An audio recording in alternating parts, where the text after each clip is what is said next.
Hi,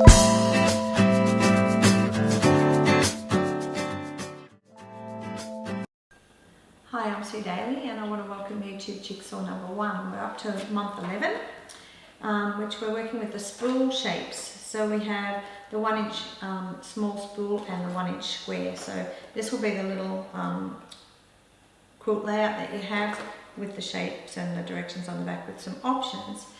Today I just want to work through with you and just show you an easy way to sew them together, because some people, a lot of times I get asked, what order do you sew them together? So we have the 1-inch square here and we have our little spool shape, or another word, another term for this little shape is a colossia.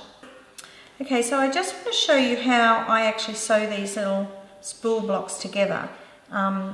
English paper piecing, there's no real rules about order of stitching together because they'll all just fit.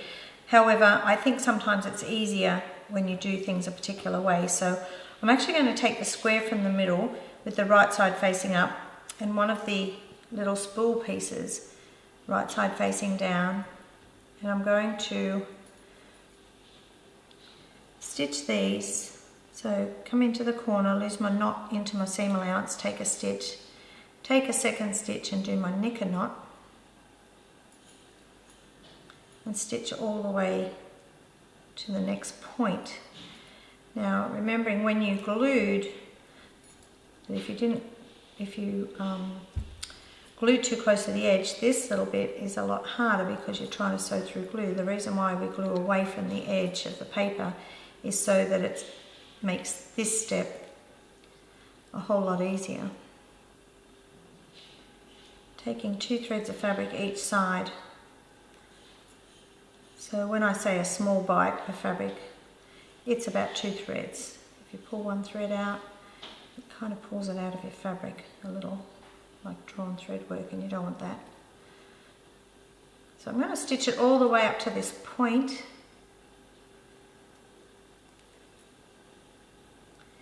And I'll do 2 stitches right at the point. There's no need to do a knicker knot there, but 2 stitches will hold that point securely. Now what I do now is interesting. I run my thread over the back and into my seam allowance so that it comes out at this next point here. Okay? Then I can join my next piece. So I put my right sides together, pull my tails away. We've got these great big tails here because of the angle that the shape's been cut. You just pull them away, don't sew them into anything. I will do 2 stitches at the point again just to secure the point, and then I'm going to come down that edge right into where my Y seam will be, down where the spool meets the square. So I'll stitch all the way down there, and when I get to there, when I get down into that point there, I'm going to fold everything in half that way and then sew across there. Okay, so from here to here. Then when you get to there, I'll run my thread up the back again in that seam allowance and start from here. And that way you're sewing it all the way around with one thread. You don't have to stop and start and stop and start. The whole thing is sewn in one thread. So the first one goes on with 1 seam allowance. The second piece goes in and you do 2 seams. The third piece will be 2 seams. And the final piece that you put in, you also 3 seams in that final piece. So then you end up with your little square and it looks like a spool shape. Okay.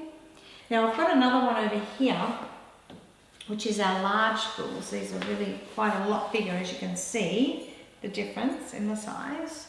But these are available as well, and this is what I've done now. This sample's a little older. You can tell by some of the fabrics in here. And I've made a whole spool in one colour fabric, and then done the other sides in a basic cream or tone-on-tone beige, and they're all scrappy. So none of these background fabrics are the same. So you get that effect, and this is a big size, so it will sew up fairly quickly. However, I always maintain that as you go smaller with English paper piecing, you tend never to go back to the big sizes, which is really quite bizarre because everybody tends to gravitate to the large size of the paper first. But the smaller the size, the easier it is to manipulate in your hand. So think about that when you're doing your next project and see what you like the best, whether you like to work with the large ones or the small ones. But that's your spools. And if you're looking on the back side of the card, you can see how we put squares together and put the spools around the outside, how we've just sewn the spools together all as an all-over pattern. So just think about your designs as you're doing them. Just because we've done this pattern on the front doesn't mean you have to do that pattern. You can do whatever you want. Remember, it's just like a jigsaw. If it goes together, it sews together. I'll see you next time.